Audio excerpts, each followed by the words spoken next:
Bom dia, ou boa tarde, ou boa noite, seja lá quando você estiver vendo esse vídeo, e bem-vindo a mais um vídeo aqui do canal da Eureka para Terapeutas. Eu sou Daniel, sou um dos nossos terapeutas e supervisores, e a minha meta é conversar contigo hoje sobre 4 erros que um terapeuta pode estar fazendo que aumentam as chances do paciente abandonar a terapia antes da hora, e, mais importante, o que a gente faz a respeito desses erros para preveni-los ou consertá-los na medida do possível. Como sempre, aqui no canal a gente tenta fazer vídeos diretamente baseados no que vocês, terapeutas, estão precisando para ser terapeutas melhores. Então, se esse é um conteúdo legal, não esquece de curtir, de compartilhar. E se tu tiver comentários, dúvidas ou sugestões, também lembra de colocar aí algo nos comentários pra gente, que a gente vai conversando. E convenhamos, abandono precoce é de fato um problema bastante sério. Afinal de contas, não tem como a gente terminar o tratamento do paciente se ele não está mais vindo à terapia. E não apenas isso, mas o abandono da terapia, a não ser que seja por algum motivo de força externa superior às condições de vida do paciente, como falta de dinheiro ou alguma coisa assim, se não for por esses motivos externos, vai ser por algo intrinsecamente relacionado com a terapia. Então, certamente, consertar esses erros melhora o vínculo e melhora as chances da terapia dar certo. O erro número 1 é ser um terapeuta que dá conselhos demais. E a palavra-chave aqui é, como sempre, no demais. Ser um terapeuta que está impondo demais a sua própria visão de mundo, ou soluções, ou estratégias, naturalmente vai fazer com que o próprio paciente se sinta deixado de lado no processo terapêutico. E às vezes isso pode até acontecer de formas não tão claras pra gente, como quando a gente está simplesmente tentando focar no processo e na teoria que a nossa terapia oferece. Algumas abordagens, como a TCC, são mais psicoeducativas por natureza, e, portanto, também podem deixar o paciente mais suscetível a se sentir deixado de lado desse jeito. A dica mais geral que a gente pode te oferecer para contornar esse problema é sempre ter em mente que a terapia está ali como um alicerce, como uma ferramenta para ajudar o próprio paciente dentro do que ele considera importante, do que ele considera necessário de mudar na visão de mundo dele. Então, ao invés de, digamos, o paciente estar fazendo um curso de TCC para aprender todas as técnicas e protocolos, pensa que, em primeiro lugar, você, o terapeuta, está fazendo um curso sobre como é a vida do seu cliente.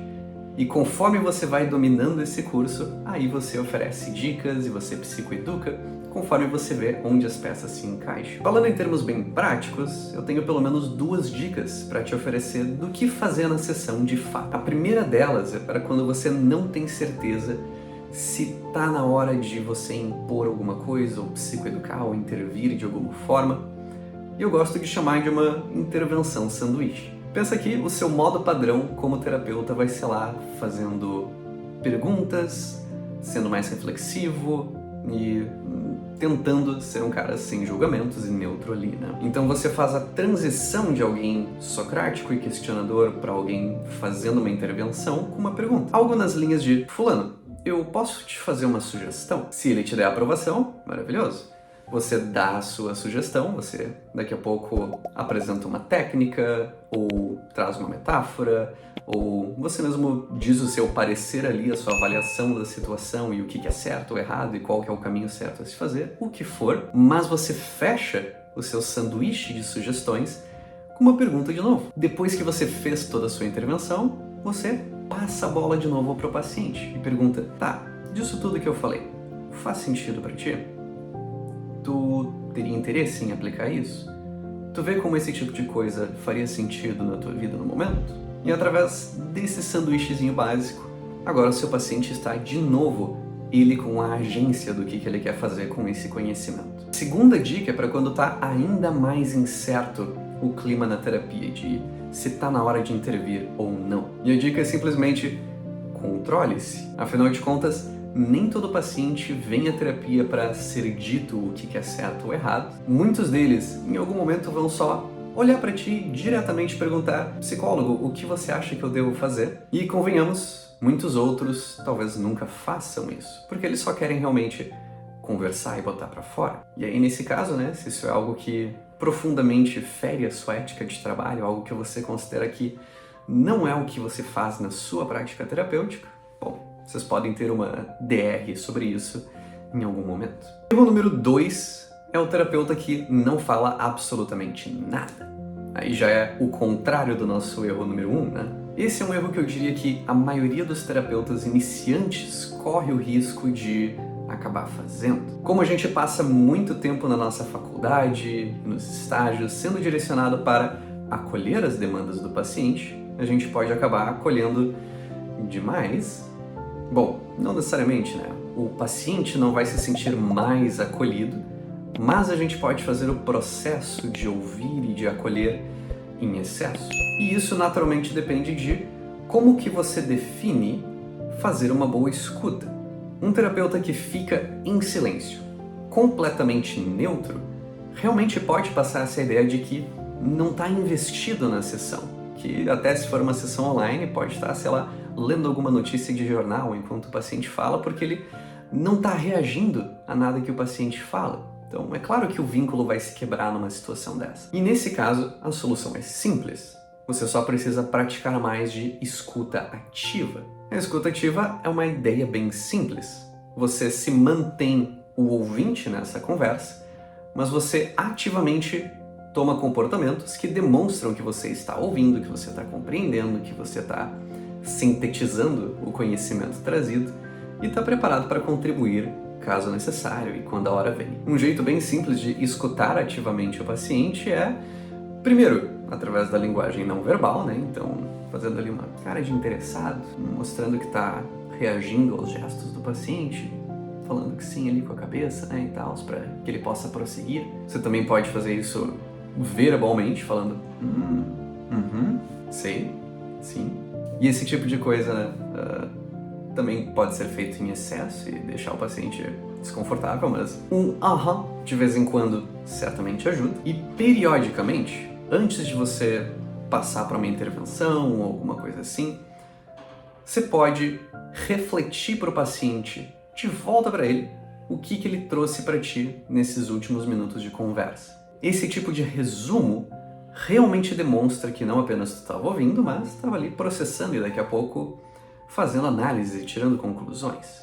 Algo como, entendi, então você está me falando X, Y, e portanto você está querendo Z, é isso mesmo? Então, isso é um ótimo exemplo de uma escuta ativa bem feita. Erro 3, não passar tarefas de casa, especialmente porque nesse tipo de situação o cliente acaba colocando a terapia numa caixinha.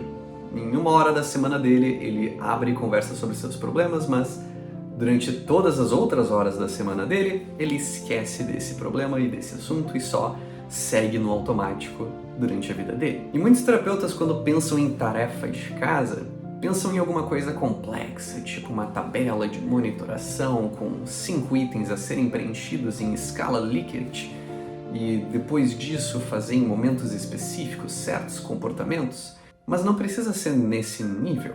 Certamente alguns pacientes vão precisar de tarefa de casa nesse nível, mas nem todos. Uma boa forma de manter a terapia viva durante a semana é alguma tarefa de casa mais leve, como talvez, especificamente, reflita em tais horários para não se esquecer de tais dias. A gente coloca ali um despertador para tu lembrar e daí tu vai dar uma volta, pega um café e pensa sobre o assunto. É algo leve, mas ainda assim uma tarefa. Você pode colocar como tarefa de casa assistir filmes, ou ler trechos de livros, ou mesmo passar algum áudio que tu mesmo criou pro paciente praticar alguma coisa que vocês conversaram em sessão. Dá para pedir para ele escrever, ou daqui a pouco desenhar, ou alguma coisa de uma expressão mais artística para ele processar a sessão. E como tu vê, são várias alternativas e certamente nem todas se encaixam para todas as demandas, mas a ideia é a mesma, que o paciente lembre que ele está numa jornada, ele está tentando mudar a vida dele, não só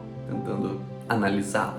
E o erro número 4, e esse vai em especial para terapeutas iniciantes de TCC, é quando o terapeuta fica muito adversarial, ou seja, fica debatendo os pensamentos automáticos e as crenças e o raciocínio do paciente, tanto a ponto que o paciente acaba ficando na defensiva e pensando, putz, eu não posso compartilhar coisas com esse terapeuta porque eu já sei o que ele vai dizer, ele já vai argumentar isso aqui, aquilo lá, e eu vou saber que é besteira, então nem vou falar sobre esse assunto.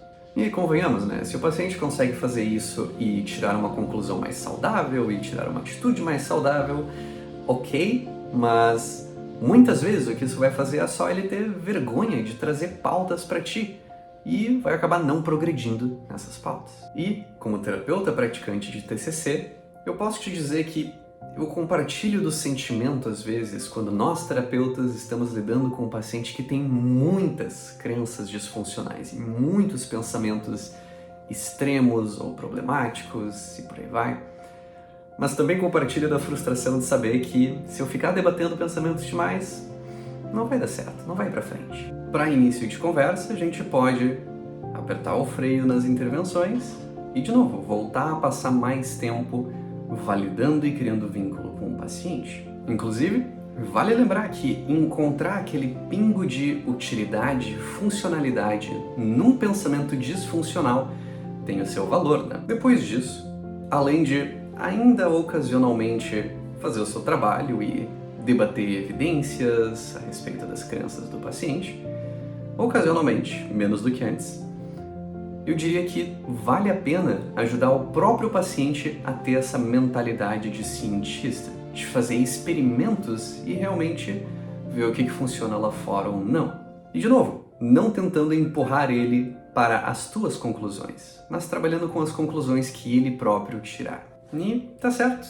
Vimos aqui 4 erros, sugerimos aí umas 4 soluções com um pouco mais ou menos de especificidade, dependendo do problema. Se você achou esse vídeo útil, de novo, dá um like, curte aí, comenta, compartilha, a gente vai adorar e prometo que a gente vai interagir na medida do que a gente consegue. E te vejo no próximo vídeo.